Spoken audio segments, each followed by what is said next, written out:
에서부터 25절까지 교독합니다. 빌라도가 대제사장들과 관리들과 백성을 불러 모으고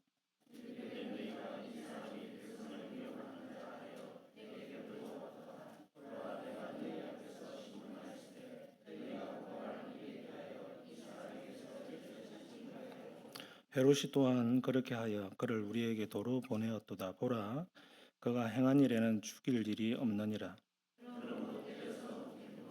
우리가 일제히 소리질러 이르되 이 사람을 없이 하고 바라바를 우리에게 놓아 주소서 하니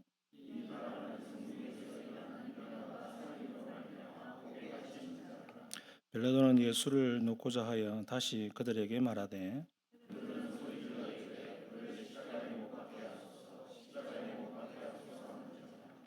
빌라도가 세 번째 말하되 이 사람이 무슨 악한 일을 하였느냐. 나는 그에게서 죽일 죄를 찾지 못하였니. 나니 때려서 놓으리라 하니.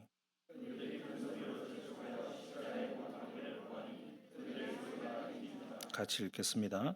이에 빌라도가 그들이 구하는 대로 하기를 언도하고 그들이 요구하는 자 곧 밀란과 살인으로 말미암아 옥에 갇힌 자를 놓아주고 예수는 넘겨주어 그들의 뜻대로 하게 하니라. 아멘.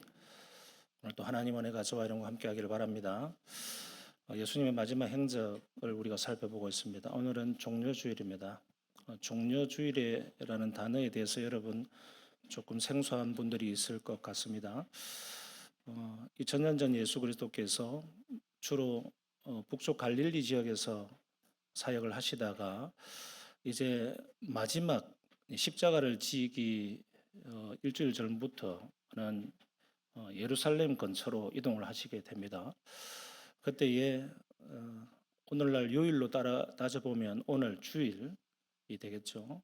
그래서 입성을 하게 되어지고 예루살렘 입성을 할 때 많은 사람들이 종려나무 가지를 들고 호산나 다윗의 자손이여 이렇게 노래하고 찬미하는 그 영광의 시간이 잠시 있었죠. 그 입성 사건 때에 종려나무 가지를 흔들었던 그것을 우리가 따서 종려주일이라고 하고, 종려주일은 이제 고난주간이 시작되는 그 첫날이 되겠습니다. 그날로부터 시작해서 예수님의 마지막 일주일의 행적들이 이루어지게 되어지고 십자가를 지는 것까지가 되겠는데 그 첫날이 되겠습니다. 그것을 이제 기념하는 시간이라고 보면 됩니다. 종려주일날 저는 오늘 어떤 말씀을 전할까? 우리 예수님께서 신문을 받으시는데 신문을 받으시는 그 시간 동안 빌라도가 왜 어떻게 그 예수님의 죄를 찾지 못했는가? 이것에 대해서 우리가 조금 집중해서 보려고 합니다. 여러분 제가 설교 노트에 실어놨는데 제가 팩트 1, 팩트 2 이렇게 해놨는데 성경이 사실을 기록하고 있습니다.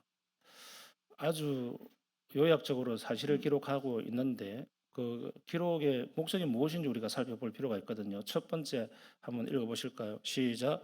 예수님과 인권관계가 전혀 없는 빌라도는 예수님에게서 죄를 찾지 못했다고 세 번 말했다.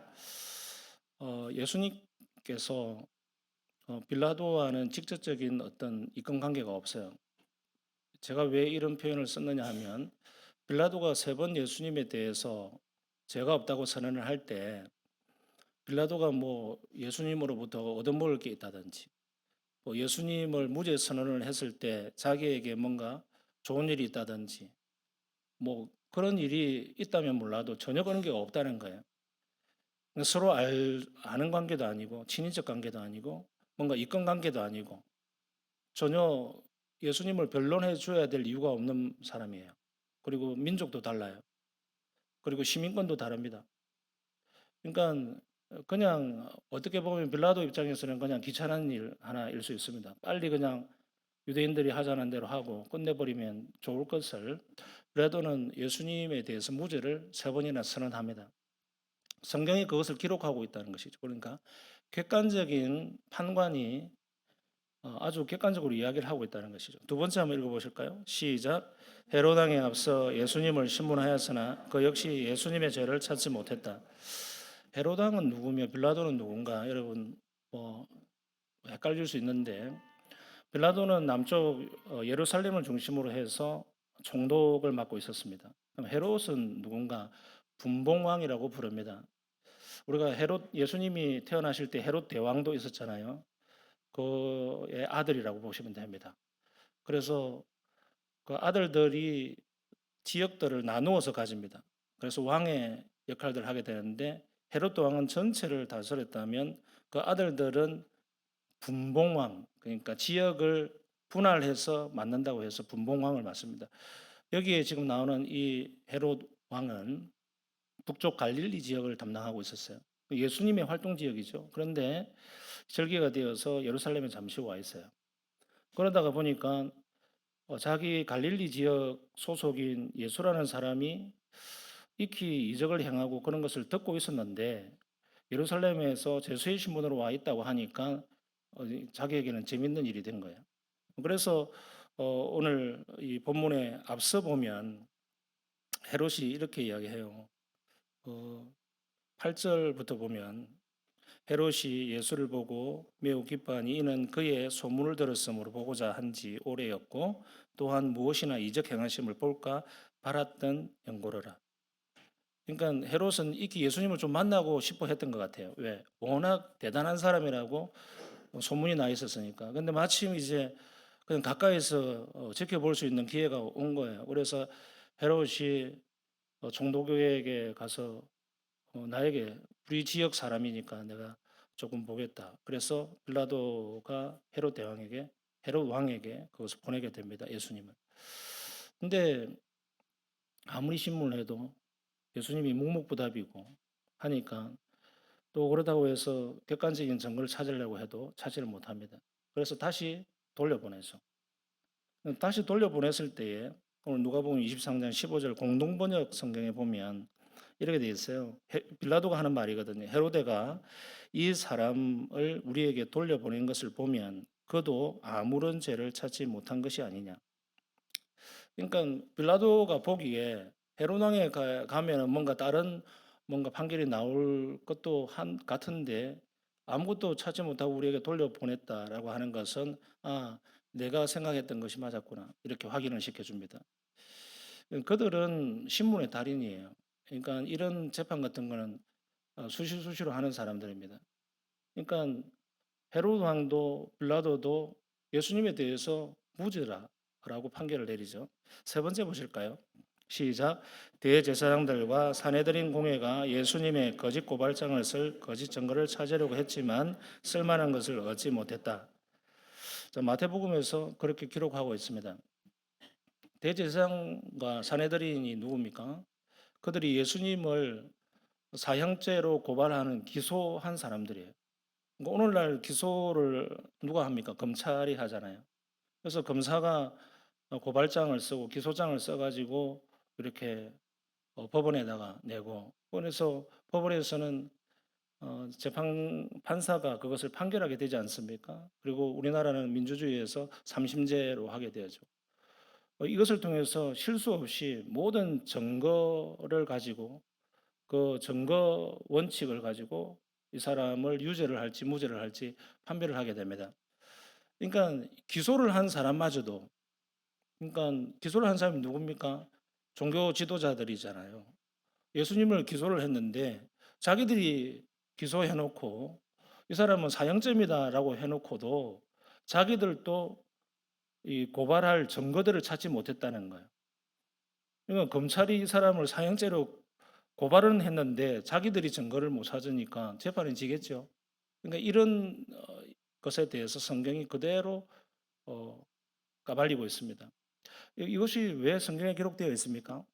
예수님의 완전 무결한 무죄, 100% 무죄를 성경은 정언하고 있습니다. 이것이 사실이다라고 이야기하고 있고요. 두 번째 사실을 우리가 한번 보면 팩트 2를 한번 봅시다. 1번 읽어보실까요? 시작. 예수님은 남자를 알지 못하는 동정녀에게서 나셨다. 자, 이 사실이 왜 중요한가? 여러분, 우리가 매주일마다 사도신경을 외우지 않습니까? 그때 세 번째 문장에 보면은 그는 동정녀 마리아에게 나시고 본디오 빌라도에게 고난을 받았다. 그러니까 성령으로 잉태하였고 그 다음에 동정녀 마리아에게 나셨고 그다음에 고난을 받으셨다. 이게 순서거든요. 왜 우리가 신앙 고백으로서 그처럼 성령으로 잉태한 사실, 그리고 동정녀 마리아에게부터 났던 이 사실에 대해서 우리가 신앙 고백에 넣을까요? 왜 그렇게 중요할까요? 우리가 마태복음 1장 18절에서 20절 쭉 제가 한번 읽어보면서 그거 좀 설명하려고 합니다. 제가 읽어볼게요. 예수 그리스도께서 태어나신 경위는 이러하다. 예수의 어머니 마리아는 요셉과 약혼을 하고 같이 살기 전에 잉태한 것이 드러났다. 그 잉태는 성령으로 말미암은 것이었다. 마리아의 남편 요셉은 법대로 사는 사람이었고 또 마리아의 일을 세상에 드러낼 생각도 없었으므로 남모르게 파혼하기로 마음먹었다. 요셉이 이런 생각을 하고 있을 무렵에 주의 천사가 꿈에 나타나서 다윗의 자손 요셉아 두려워하지 말고 마리아를 아내로 맞아들이어라. 그의 태중에 있는 아기는 성령으로 말미암은 것이다. 마리아가 아들을 낳을 터이니 그 이름을 예수라 하여라. 예수는 자기 백성을 죄에서 구원할 것이다 하고 일러주었다. 자, 여기까지 일단 먼저 보면 어, 예수님의 어머니가 될 마리아라고 하는 처녀와 그 다음에 그의 약혼자 요셉이 결혼을 앞두고 있어요. 약혼을 했단 말입니다. 근데 아직 동거도 하기 전이고 살림을 차리지 않았습니다. 근데 지나다 보니 연애를 하다 보니까 이상하거든요. 막 음식도 가려 먹고 이건 제 상상력입니다. 그냥 뭐 그냥 헛구역질도 하고 뭔가 미신한 여자처럼 행동하고 그것이 느껴졌던 것이죠. 그때에 묻습니다. 당신 몸이 요새 좀 이상하지 않소? 아, 그런 것 같아요. 근데 아무래도 내가 임신을 한 것 같다. 이미 마리아는 수태고지 천사를 통해서 아기를 성령으로 잉태할 것이라는 것을 이미 알림 바 받았어요. 근데 실제 그것이 자기 몸에서 이루어지죠. 그래서 그것을 사실대로 이야기했을 것입니다. 그리고 요셉은 깜짝 놀랐겠죠. 이 일을 어떻게 해야 되나?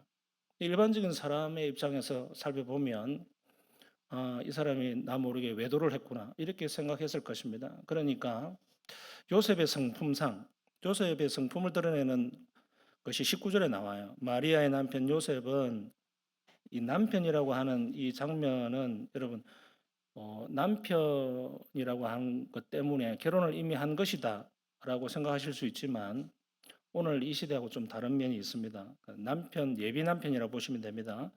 요셉은 법대로 사는 사람이었고 요셉의 평소의 성정을 알 수 있죠. 그는 소위 말해서 오늘날로 표현하면은 아주 깨끗한 사람, 선한 사람, 법 없이도 살 수 있는 사람 그런 표현이 되겠습니다. 아주 그 스탠다드로 살아가는 사람이에요. 그러니까 자기 명예에 조금이라도 오점이 되면 불명예고 그런 거는 용납할 수 없는 사람이었을 겁니다. 그래서 이렇게 이야기하는 것이죠. 이번에 보면 동그라미 2번 남모르게 파혼하기로 마음먹었다. 그러니까 법을 철저하게 지키는 사람일수록 자기에게 불명예가 일어나면 참지 못합니다. 그러니까 그런 사람일수록 못 참기 때문에 세상을 등지는 사람이 많잖아요. 요셉도 아마도 그랬던 것 같아요. 이것은 그냥 옛날 번역에 보면 가만히 끊고 자요. 뭐 이런 식으로 되어 있습니다. 그러니까 그냥 우리 파혼하고 그냥 없었던 일로 합시다. 사람들에게 창피스러우니까 알리지도 말고 뭐 이렇게 하려고 했다는 거예요. 네. 그렇게 하려고 할 때에 요셉에게 천사가 나타납니다. 요셉아, 내 아내가 될 사람 마리아는 외도를 한 것이 아니라 성령으로 아기를 갖게 되었다. 이렇게 알려줍니다. 자, 왜 요셉에게 천사가 이렇게 나타나서 알려줄까요? 요셉은 어, 예수님의 생물학적인 아버지는 아니지만 그 족보에 들어가야 될 중요한 그 족보에 있는 사람입니다. 그 요셉의 족보에 들어가야 될 예수님이 자기 아들이 돼야 되는데 파혼을 해버리면 안 되잖아요. 그러니까 마태복음 1장 1절에 보면 아브라함과 다윗의 자손 예수 그리스도의 세계라 또는 족보라 이렇게 되어 있단 말이에요. 예수님이 아브라함과 다윗의 언약의 후손으로 오기로 벌써부터 이렇게 예언이 되어 있는데 그것을 성취해야 되단 말이에요. 근데 요셉이 파혼해버리면 그 모든 것이 다 그냥 수포로 돌아가게 되어지죠. 그래서 천사에게 요셉을 통하여 천사를 통해서 요셉에게 그 사실을 알려주고 그것을 이성적으로 받아들이게 만듭니다. 그러니까 요셉은 법대로 사는 사람이었고 굉장히 이성이 투철한 사람이었을 거예요. 근데 그 현몽 중에 천사가 나타나서 그 일을 이야기하니까 굉장히 두려웠겠죠. 그때 설명을 해줍니다. 이 아기는 보통 아기가 아니고 앞으로 온 인류를 구원할 자로서 하나님의 아들로서 이 일들을 위해서 오셨다. 그래서 아기의 이름을 예수라고 지어주면 좋겠다. 라고 이야기를 합니다. 근데 이 과정을 통해서 요셉은 그것을 받아들이게 되죠. 그러고 나서 제가 조금 더 읽어볼게요. 마태복음 1장 23절에서 25절 세 번에 보아라. 동정녀가 잉타의 아들을 낳을 것이니 그의 이름을 임마누엘이라고 할 것이다. 이것은 예언이죠. 이사야 선지자의 예언입니다. 하신 말씀을 이루려고 하신 것이다. 요셉은 잠에서 깨어 일어나서 주님의 천사가 말한 대로 마리아를 아내로 맞아들였다. 그러니까 이성적으로 또 그 신비한 경험을 통하여서 받아들이게 된 것이죠. 우리가 꿈이라고 해서 다 믿지를 않지 않습니까? 그러나 성령 안에서 그 꿈을 통해서 천사의 말을 받아들이죠. 그러나 아들을 낳을 때까지는 아내와 잠자리를 같이 하지 않았다. 이 사실이 중요한 것이죠. 그러니까 인류에게 정말 구원자가 오시는 그 과정에 있어서 하나의 오점도 남기지 않기 위해서 요셉은 이성적으로 판단하고 어, 아기가 낳기 전까지는 전혀 동침하지 않습니다.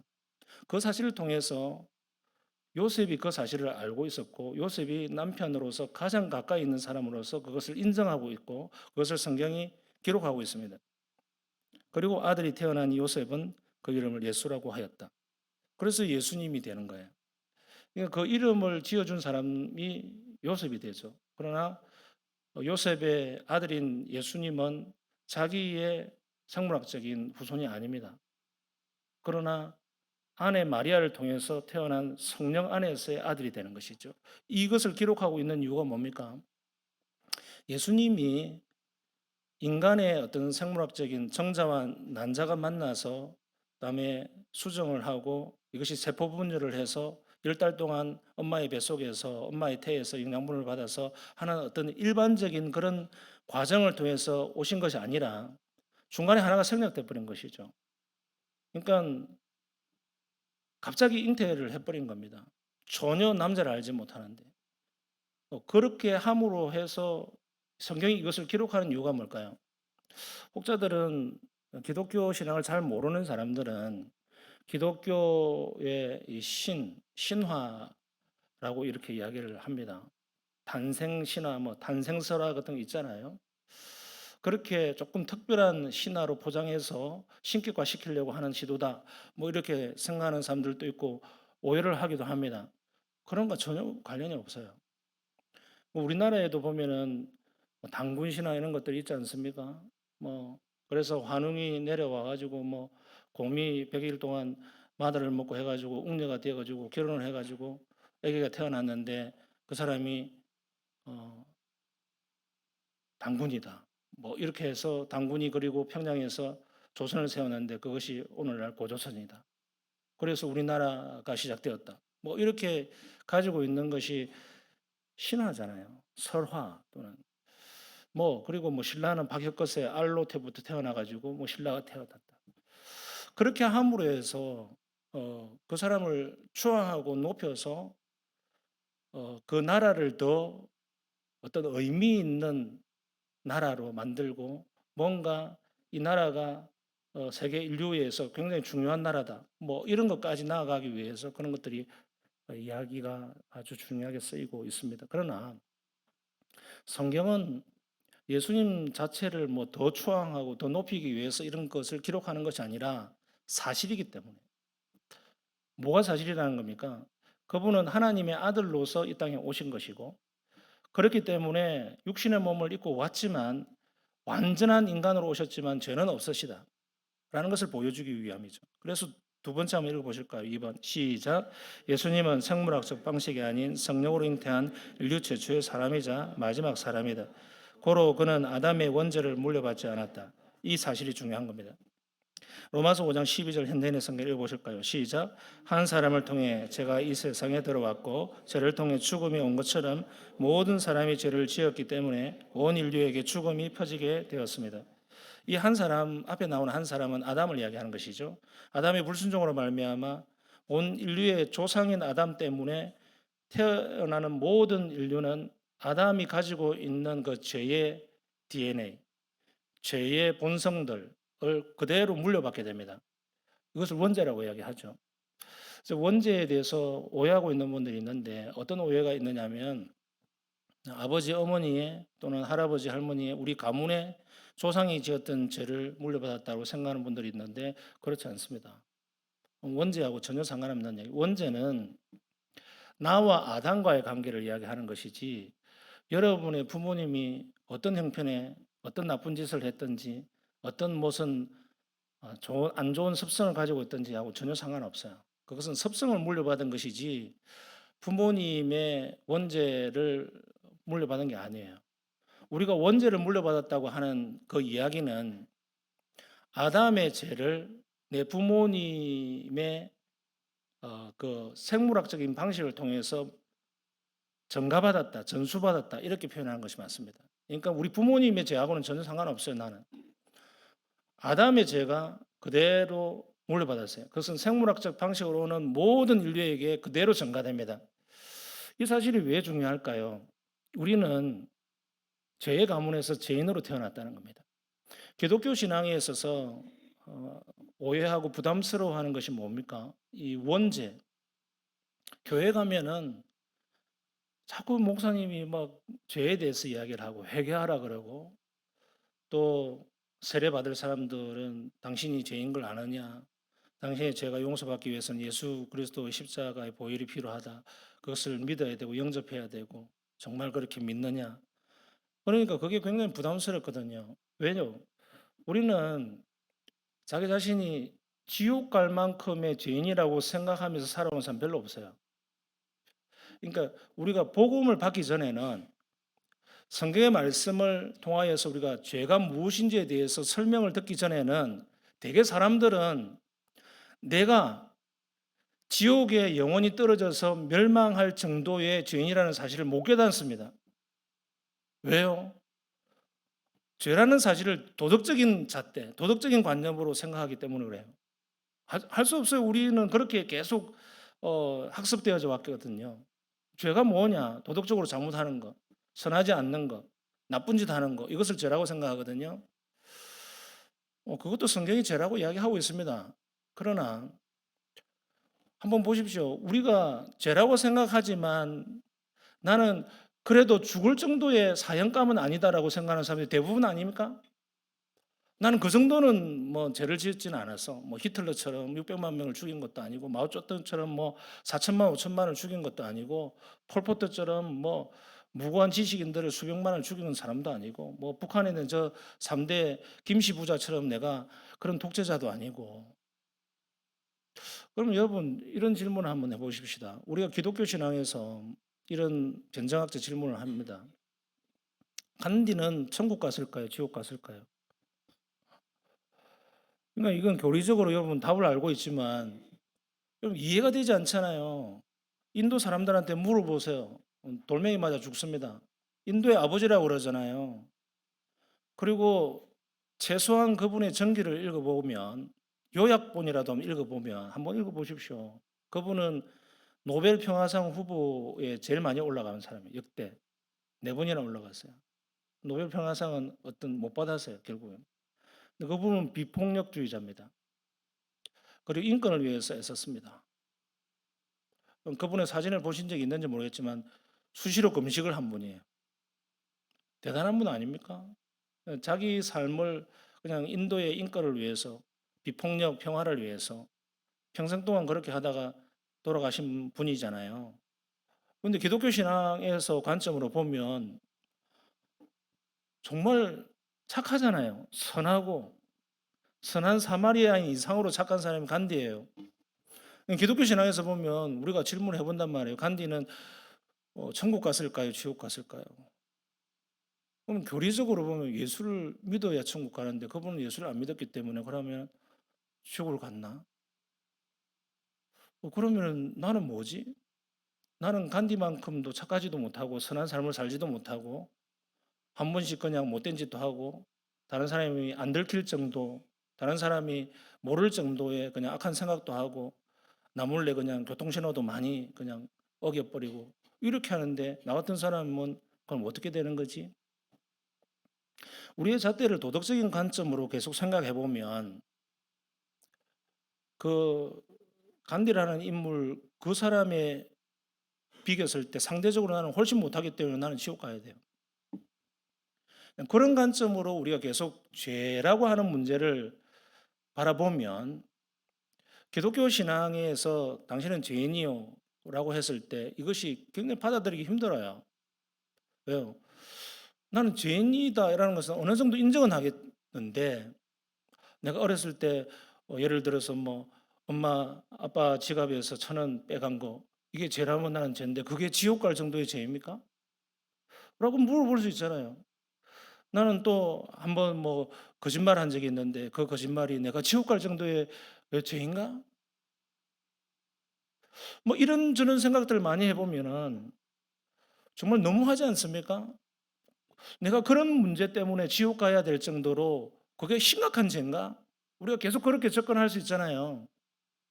근데 성경은 우리에게 죄인이라고 할 때에 우리의 행위가 나빴기 때문에 죄인이라고 말하지 않고 원죄라고 하는 것을 갖다 덤입니다. 그 원죄의 의미는 뭐냐면 너가 죄를 짓기도 전에 이미 너는 죄인이야 라고 하는 거예요. 그럼 억울하잖아요. 나는 죄를 짓기도 전에 죄인이라고? 그러면 지금 최근에 우리 지금 태어났던 세연이라든지 이한이라든지 얼마나 귀여워요. 이 아이들이 그러면은 아무것도 아직 자기 행위로 한 것도 없는데 지옥 가야 될 죄인이라고? 우리가 생각하고 있는 죄의 개념과는 굉장히 멀잖아요. 근데 성경이 우리에게 계속 주목하고 있는 건 뭐냐면 너가 이렇게 했기 때문에 죄인이다라고 말하지 않고 너가 아무것도 하지 않았고 심지어 엄마 뱃속에 있을 때부터 또 너는 죄인이야 라고 선언하고 있는 것이죠. 이게 원죄입니다. 그러니까 어, 죄의 본성을 가지고 태어나는 그 모든 것들을 죄라고 이야기하고 있고 그리고 우리는 죄인의 가문에서 태어나서 죄인으로 태어났기 때문에 하나님은 그 자체로서 심판받아야 될 것이라고 이야기하고 있는 겁니다. 이게 원죄입니다. 그러니까 우리는 이제 굉장히 복잡해지잖아요. 세상 사람들도 보면 기독교인들보다도 훨씬 착하고 선하게 사는 사람이 있습니다. 소위 말해서 예수만 안 믿을 뿐이지 법 없이도 살아갈 만한 사람들이 얼마나 많이 있습니까? 우리 이웃들의 주변에 굉장히 많이 있습니다. 제가 아는 사람도 있습니다. 최소한 저 사람이 예수만 안 믿을 뿐이지 목사인 나보다도 훨씬 괜찮은 삶을 살고 있더라고요. 다른 사람 돌볼 줄도 알고 자기의 돈을 많이 써가지고 그냥 이렇게 헌신도 하기도 하고 정말 법도 잘 지키려고 하고 말하는 것도 너무 그냥 고상하고 괜찮은 그런 분들이 많아요. 근데 그분들은 하나님께서 그 원죄로 태어난 죄인이기 때문에 지옥을 보내버리겠다고 했을 때 도대체 나는 그 사람보다 뭐가 낫기 때문에 나는 구원을 받는 것이며 그 사람들은 나보다 뭐가 못하기 때문에 지옥에 가야 되는 것인가? 이런 질문을 해보면 우리는 이해가 안 됩니다. 그래서 성경이 말씀하고 있는 죄의 문제는 우리의 도덕적인 개념, 세상에서 바라보고 있는 어떤 행위에 대해서 잘못했으면 죄인이다라고 하는 그 관점으로 바라보면 우리는 무슨 문제에 봉착하게 되냐면 도대체 예수님이 왜 뭐가 그렇게 인류에 대해서 뭐가 그렇게 심각한 것이 있었다고 신이신 하나님께서 육신의 몸을 입고 와가지고 죽어야 될 정도로 그것이 큰 죄인가 이렇게 생각할 수 있습니다. 그리고 그분의 십자가가 나를 지옥에서 건져내어서 천국 가게 할 정도의 정말 은혜고 보혈이라고 하는데, 나는 그 정도의 죄를 지은 적도 없고 지옥에 갈 만큼 심각하게 생각해 본 적도 없는데 라고 하는 그 생각을 계속 꼬리에 꼬리를 무는 질문을 하다 보면 예수님의 십자가에 대해서 그렇게 소중하게 생각이 안 듭니다. 어떻습니까, 여러분? 솔직히 한번 생각해 보십시오. 매년 맞이하는 종려주일, 고난주간, 뭐 특별 새벽기도 하고 금요일 날 또 뭐 정사 예배 드리면 눈 찔끔 감고 막 눈물 흘리고 회개기도 하고, 또 1년이 가면은 또 고난주간 오고 또 부활주일 오고, 그럴 때마다 여러분은 어떻습니까? 예수 그리스도의 십자가가 정말 전인격적으로 찡하게 다가오고 정말 내가 지옥에 가야 될 인생으로서 정말 죽었어야 되는데 그분 때문에 용서받고 살았다고 하는 그 깊은 감사와 찬양과 그 찡함이 있습니까? 어떻습니까? 제가 솔직하게 한번 물어보는 겁니다, 여러분에게. 그러니까 여러분, 이것은 굉장히 어, 지성적인 것이 아니라 감성적이고 굉장히 우리의 마음 가운데 전입격적인 거예요. 이 십자가가 나에게 소중한 십자가, 나에게 능력 있는 십자가, 위대한 십자가, 영광스러운 십자가가 되기 위해서는 그 이전에 반드시 전제되어야 되는 것이 있는데, 그것은 내가 죽을 죄인이다, 비참한 죄인이다, 지옥에 떨어질 수밖에 없는 죄인이다 라고 하는 이 사실을 찡하게 느끼셔야 돼요.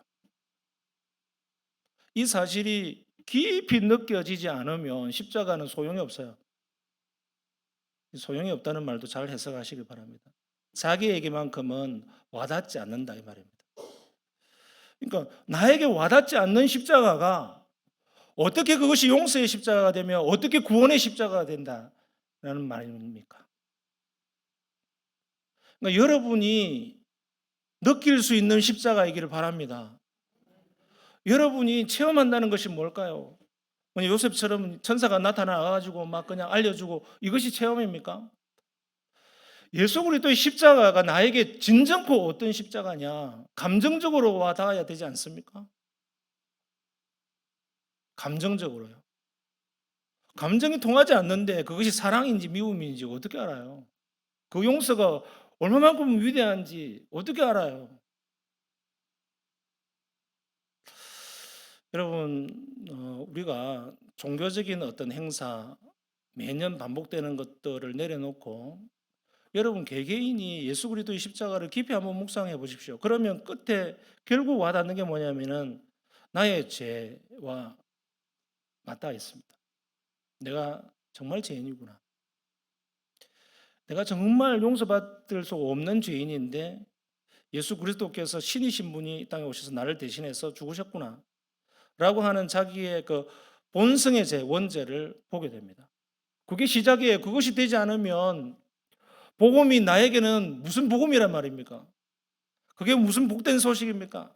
십자가가 그게 무슨 영광의 십자가며 의의 십자가로 나에게 느껴질 수 있단 말입니까? 그래서 여러분, 종려주의를 당해서 고난주간 한 주간 우리 주님을 묵상할 때 여러분의 감정을 열어보십시오.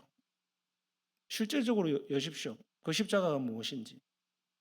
그리고 여러분의 감정 밑바닥에 있는 정말 예수 그리스도께서 당하셨던 그 수치심이 어떤 것인지 한번 공감하기 위해서 성령께 여러분을 내어드리시기 바랍니다. 그렇지 않으면 예수님이 침뱉음을 당하고 면류관을 쓰시고 그 옷을 나눔을 제비뽑기에서 나누고 하는 그 모욕적인 조롱과 희롱이 어떤 것인지 여러분 우리가 와닿지 않아요. 예수 그리스도께 당하셨던 그 순환이 나에게 얼마만큼 어렵고 힘든 길이었고 그 길에 나는 같이 함께 동참해야 되는 그 십자가의 길을 가야 되는데 그 수치가 얼마나 큰지를 감정적으로 여러분이 느끼셔야 돼요. 그때에 비로소 그 십자가는 여러분의 십자가가 될 수 있습니다. 우리 이제 결론적으로 한번 보십시다. 그 십자가의 의미가 뭔가? 1번 보실까요? 시작. 군중은 폭동과 살인죄로 갇혀 있던 제수 바라바는 놓아주고 예수님을 대신 십자가에 못 박으라고 했다. 이게 갑자기 바라바가 확 등장하잖아요. 이 바라바는 굉장히 포악한 사람이었습니다. 폭동을 일으키고 살인까지 저질렀다고 했습니다. 그리고 이제 곧 사형으로 죽어야 될 사형수입니다. 그리고 감옥에 갇혀 있습니다. 근데 사람들이 갑자기 그러잖아요. 바라바는 놓아주고 예수는 십자가에 못 박아라. 군중이 얼마나 지금 그냥 군중 심리에 의해서 그냥 사실 그냥 소위 그냥 팽 돌아버린 거죠. 얼마만큼 그 우리의 원죄의 본성이 포악한가를 이 군중의 외침을 통해서 알 수 있어요. 우리도 군중 심리에 의해서 우리의 죄성이 얼마나든지 드러나잖아요. 군중이 모이는데 가보세요. 그냥 손도 들 줄 모르는 사람이 막 이렇게 손 들고 외치고 막 있고 막 그래요. 데모 현장이나 모이는 집회 현장에 가보세요. 그냥 나는 뭔지 몰라도 그냥 감정이 발동하고 막 그렇게 되는 거죠. 그 감정은 인성의 통제를 받는 감정이 아니에요. 원죄의 본성의 통제를 받는 감정이거든요. 죄악된 감정. 그때 예수님을 못 박으라라고 할 때에 이성이 발동됐다고 생각해 보십시오. 예수님은 어떠한 증거도 없는데 저 이미 기소되어져서 모든 증거 자료로 폭동을 일으켰고 사람을 죽였다는 것이 명백히 밝혀진 이 사람을 놓아주고 아무 증거도 없는 아무 죄도 발견되지 않는 이 예수님을 십자가에 못 박혀 죽여라 라고 하는 것이 이성적인 사람의 외침입니까? 불가능하잖아요. 그런데 이 불가능하게 보이는 이 현장에 많은 군중들이 그와 같이 외치고 있습니다. 그때 그랬었지가 아니라 우리도 그 자리에 있었다면 이라고 한번 생각해 보십시오. 내가 그 자리에 있었다면 나도 그 자리에서 바라바는 놓아주고 예수는 십자가에 못 박아라 라고 하고 있었을 것입니다. 왜? 죄의 본성을 가졌으니까. 그렇게 보자고요. 그렇게 하는 순간 뭐가 됩니까? 나는 괜찮은 사람이고 저 예수라는 인간은 뭔가 나는 잘 모르겠지만 저 사람하고 이야기 나눠본 적도 없고 사람들이 다 뭐 그냥 죽일 죄인이라고 하니까 바라바보다도 더 못난 죄인이고 죽어 마땅할 사람인가 보다 라고 하면서 그렇게 외치고 있었을 거예요. 이성 없이. 여러분 이것이 죄인들의 심리고 죄인들이 행하는 행태입니다. 오늘날 우리도 얼마든지 예수님을 외면하고 예수님을 모른 척하고 심지어 기독교 그리스도인이라는 이름으로 그렇게 하고 있지 않습니까?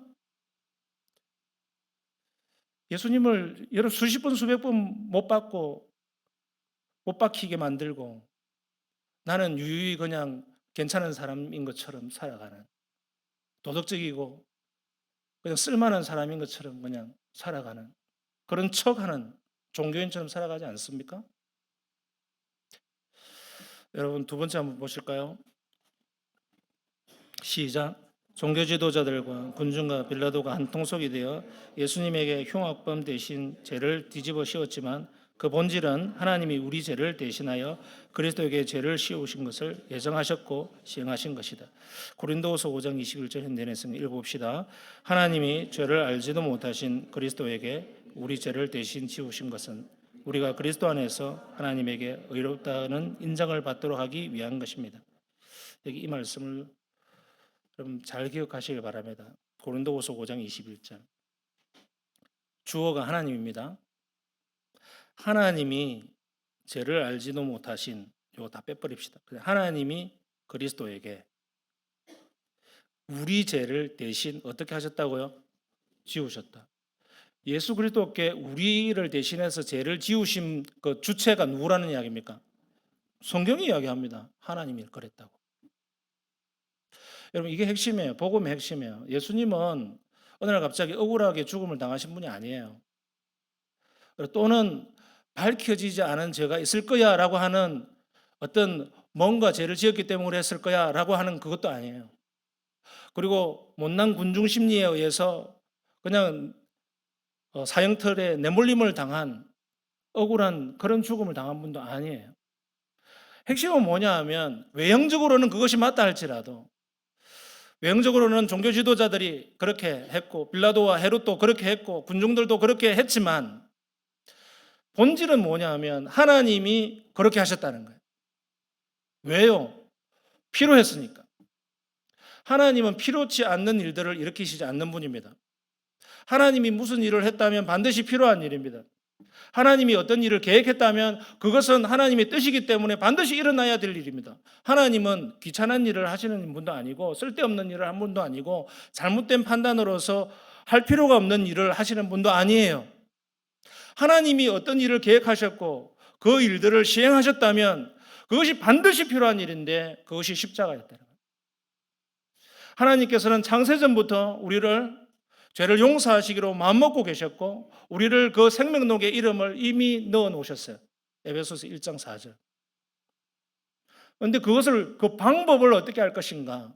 공의의 하나님께서 죄를 눈뜨고도 우리 인간적인 표현으로 볼 수 없는 죄를 한 털끝만큼도 용납할 수 없는 깨끗하시고 완전 무결하시고 성결하신 거룩하신 하나님께서는 조그마한 죄도 용납하실 수 없는 공의의 하나님이시기 때문에 그 원죄의 문제를 해결하셔야만 됐습니다.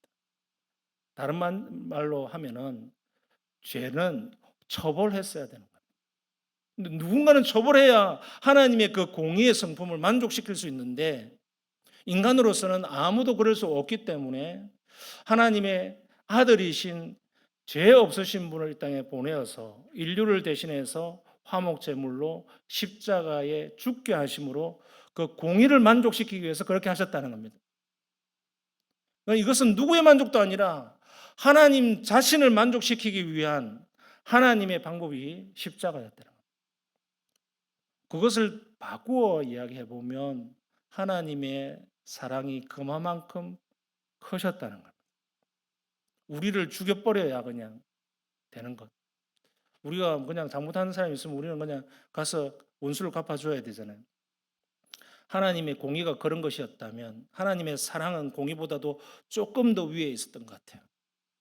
그래서 우리를 죽여버리고 몰살해버리고 다 지옥 보냈어야 마땅한데 하나님의 공의의 성품이 그러했지만 하나님의 사랑의 성품은 공의를 억누르고 그러나 그 공의를 만족시키기 위해서 자기의 아들을 십자가에 못 박혀 죽게 하고 우리는 사랑으로서 건지게 하는 그것이 십자가의 구원입니다. 3번 읽어보실까요? 시작. 그리스도께서 대신 우리 죄를 지심으로써 구원의 길을 여셨고 우리는 은혜로 값없이 의롭다는 선고를 받았습니다. 4번 읽어보실까요? 우리는 그리스도와 연합하는 세례를 받음으로써 우리도 그리스도와 함께 십자가에 못 박혔고 우리의 옛자는 죽었다. 다만 우리 안에 그리스도께서 사신다. 이 십자가의 의미예요. 십자가는 예수님만 진 것이 아니라 신비롭게 우리가 예수님을 믿음으로 받아들이고 영접할 때 예수 그리스도의 십자가에 오르신 그 죽음에 나의 옛자도 함께 죽었다라고 선언하는 것입니다. 신비입니다. 우리는 실제로 십자가에 죽은 적이 없어요. 그러나 우리의 옛자가 믿음으로 말미암아 같이 죽어버렸고 새 자를 통해서 성령 안에서 새로운 사람으로 살아가게 되었다라고 하는 것이 십자가의 또한 의미입니다. 5번째 읽어보십시다. 시작. 참신자는 자기를 부인하는 삶을 살면서 자기의 십자가를 지고 예수님을 따르는 삶을 살아야 한다. 우리에게 남아있는 것이 뭔가? 십자가를 우리에게 주셨다면 그 십자가의 삶이 뭔가? 라고 할 때 자기를 부인하는 겁니다. 자기 부인은 뭐냐면 십자가의 삶을 자기 부인의 삶이라고 합니다. 십자가의 핵심이 뭡니까? 죽음 아닙니까? 죽어라. 사도 바울은 나는 날마다 죽는다 이렇게 했잖아요. 날마다 우리가 어떻게 죽을 수 있나요? 날마다 우리가 어떻게 죽을 수 있느냐? 십자가 안에서만 죽을 수 있습니다. 여러분의 참을 수 없는 정말 꼴보기도 싫은 어떤 한 사람을 향하여서 그거 해결할 수 없잖아요. 해결할 수 있습니까? 하나님의 공의는 죄인을 꼴도 보기 싫어하는 성품이 하나님의 공의의 성품이에요. 지옥에 보내야 마땅한 거예요. 그럼 그거 어떻게 참았나요? 십자가로 그 공의를 만족시킴으로 참았잖아요. 우리가 어떻게 참을 수 있습니까? 십자가 외에는 방법이 없어요. 그거 무슨 심리치료, 상담치료 뭐 이런 걸 안 돼요. 약물로도 안 돼요. 우리가 십자가의 능력 외에는 아무도 완전하게 포용할 수 없습니다.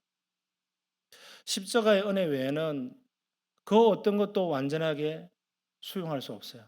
우리에게는 그런 너그러움이 없습니다. 우리에게는 예수님 같은 그런 마음이 없어요. 그러나 오직 십자가를 내세울 때 자기 부인이 조금씩 일어납니다.